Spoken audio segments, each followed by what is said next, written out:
Hey guys, it's Grand Admiral Thrawn, and in today's video, I'm doing a Black Series review of Clone Trooper, Kamino, in parentheses.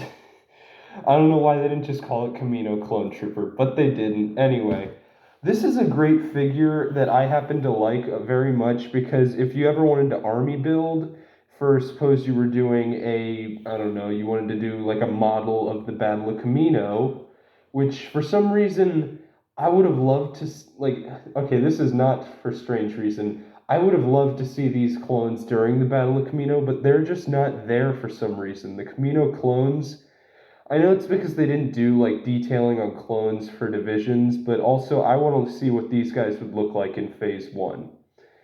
But point is they're great for army building because they're not like a named character. You can buy an infinitely many of these guys and you still wouldn't really be like, oh man, now I got too many Finns, or I got too many Reys, or I got too many Lukes, Hans, you never.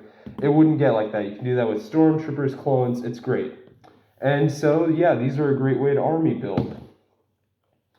And one quick thing here, I usually do the figure first and then I get to the box, but I like how for Clone Wars they started with a clone.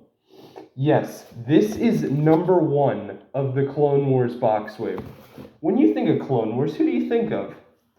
How about those clones that were only in Season 6 during the Fives arc where he discovers the inhibitor chips? Yeah, that's who everyone thinks of.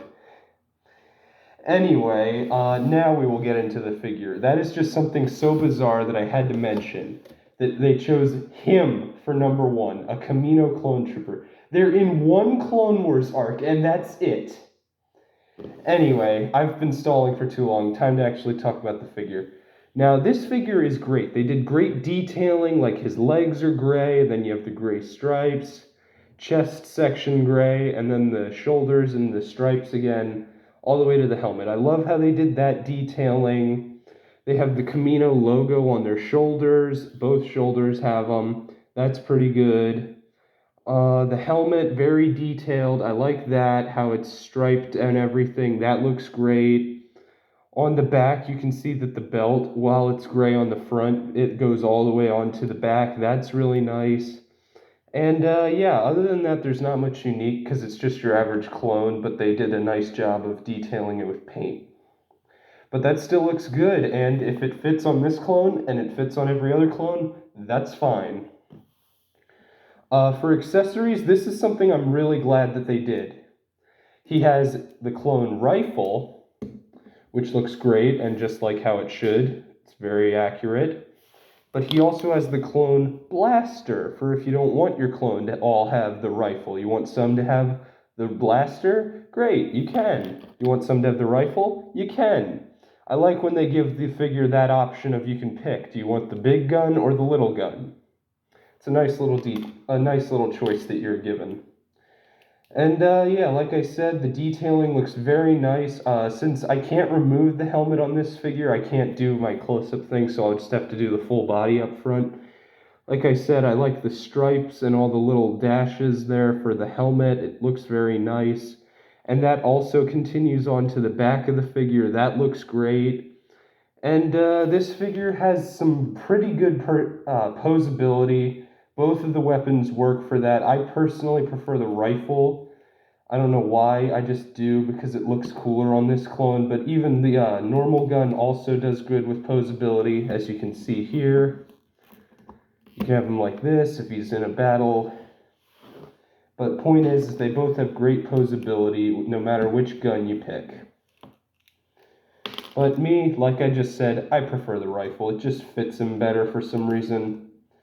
And this is something I noticed. The rifle, like, it actually props up against his one arm better than most clones do. Like, Commander Bly, for some reason, it can't just fit nicely there. That's something I forgot to mention in my Bly thing. When he's holding the rifle, it just doesn't fit there.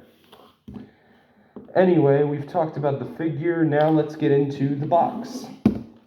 I like the yellow. It's a very creative color to pick for Clone Wars. And it's unique because I'm sick of how we just get red, blue, and orange. It's very tiring. I like seeing it when they do different colors. I like that, like I said at the beginning, I like that Clone Wars picked a clone to be the first character that they do for Clone Wars because it's the Clone Wars, so it should be a clone. I just think the choice to make it a Kamino clone trooper is very bizarre. But that's not that big of a deal. On the side, you get to see that picture, and it's a very nice picture of a clone. I like it a lot. And yeah, it works out very nice. Other than that, you got your same stuff every box has, the 4+, bit of detail about and background information on the clone or the character. And yeah, it's a very nice box, and this is my favorite type of Black Series box, where you can see the figure inside it. Final thoughts on the figure. Like I said, great posability and great detailing. I think this is great for army building, and just all around a 10 out of 10 figure. I would recommend you get this one if you see it. Now, like I did in my last video, I have a tease for an upcoming video. My next video will be similar to a clone, but definitely not a clone. Similar, but not a clone. That's your hint. Anyway, this is Grand Admiral Thrawn signing off. I look forward to our next encounter in my next video. This figure is a 10 out of 10. And like I just said, I look forward to our next encounter in my next video.